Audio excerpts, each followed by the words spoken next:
Mga students, niala po ko lang problem nga akong isolve, no? So, kani nga problem is mixture problem under the topic precipitation gravimetry.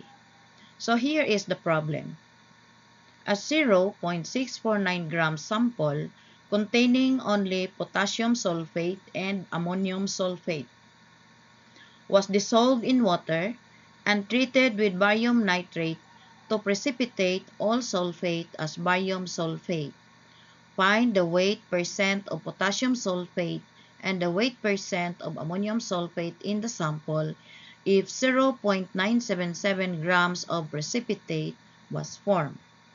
So, take note that our sample naalang siya duha ka components, the potassium sulfate and the ammonium sulfate. We dissolve this in water and then treated with barium nitrate. So, ang nahitabo, dunay reaction nga mi-occur. The reaction between the barium ion nga gikan sa atong barium nitrate and the sulfate ion coming from our potassium sulfate and ammonium sulfate, forming barium sulfate precipitate. The total mass of barium sulfate precipitate is 0.977 grams. Now, kaning 0.977 grams nga barium sulfate, mao ni siya ang total barium sulfate nga na-produce when barium nitrate react with potassium sulfate and also with ammonium sulfate. So, duha ang atong source sa sulfate ion, the potassium sulfate and the ammonium sulfate. Now, we do not know how much potassium sulfate and how much ammonium sulfate is present in our sample. That's why we let X nga mo represent sa mass sa potassium sulfate and 0.649 minus X nga mo represent sa mass of ammonium sulfate in the sample. Now, to solve for X, ato sa maghimo sa tag-equation, no? Maghimo sa tag-equation nga gikan sa barium sulfate nga na-produce. So, the total mass of barium sulfate is 0.977. And this is equal to X times gravimetric factor nga mo convert sa unit sa atong X to gram barium sulfate plus the mass of ammonium sulfate times gravimetric factor nga mo convert sa mass of ammonium sulfate to gram barium sulfate.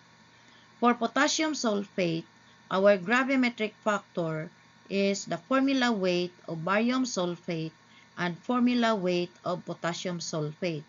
Nganong kini ang atoang gravimetric factor?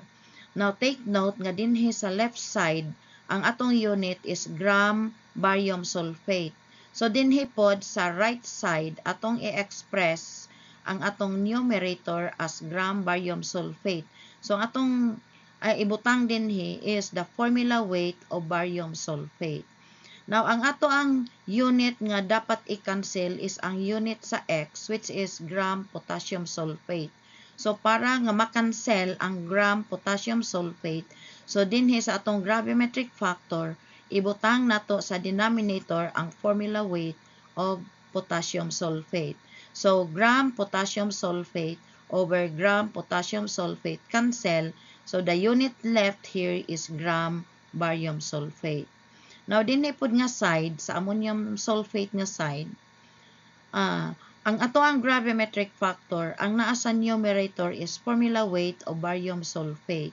So, since kani nga part here, ang unit ani is gram ammonium sulfate, so, our denominator sa atong gravimetric factor here is the formula weight of ammonium sulfate. So, here, gram ammonium sulfate over gram ammonium sulfate cancel. So, ang tanang unit nato dinhi sa right side karon is in terms of gram barium sulfate na sila tanan. Now, we are going to substitute all the formula weight of barium sulfate, potassium sulfate, and ammonium sulfate, and these are the values. For barium sulfate, we have 233.39 For potassium sulfate, we have 174.25. For ammonium sulfate, we have 132.14. Now, if we are going to simplify this times x, the answer is 1.33924x. And then, if we are going to simplify this times x, the answer is negative 1.76623x. Nganong nag-carry na siya negative sign? It is negative because ang atong unit sa x, ang atong x here is carrying negative sign. That's why when we multiply x to this value, our result is having also a negative sign. Now, this quantity now, 1.76623 times 0.649, the result is 1.146285. Now, we are going to collect similar term here and then rearrange. Ibutang nako sa right side ang akong x, kadtong walay x, ibutang nako sa left side. So, the difference between 0.977 and 1.146285 is 0.162985. And the difference of 1.33924 and 1.76623 is 0.42699. Now, if I am going to solve for x, I simply divide this value by 0.42699. So, x here is 0.39646 grams of potassium sulfate. And the mass of ammonium sulfate now is 0.649 minus x, which is 0.39646.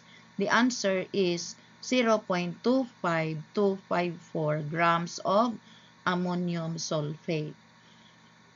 You might ask me a question, nganong tag 5 significant figure ang akong answer dinhi? Now, take note nga, wala pa ko kaabot sa final answer ug naa sa rule nga to have a more reliable result, kung napata sa process of calculating, mo extend lang ta og one more digit, no? So that's why naa ko'y 5 significant figure here. Now, to calculate percent potassium sulfate, this is simply mass of potassium sulfate over mass of sample times 100. Substituting the mass of potassium sulfate, 0.39646, divided by 0.649 times 100, the percent potassium sulfate is 61.09%. Now, there are two ways no, nga masolve na to ang percent ammonium sulfate. It's either gamito na to ang mass of ammonium sulfate over mass of sample times 100. So, the answer is 38.91%. But since ang atong sample naalay duha ka component, the potassium sulfate and ammonium sulfate, we can also calculate percent ammonium sulfate as 100% minus percent potassium sulfate, and the answer is still 38.91%. So I hope nasabtan ang akong explanation, and thank you for listening.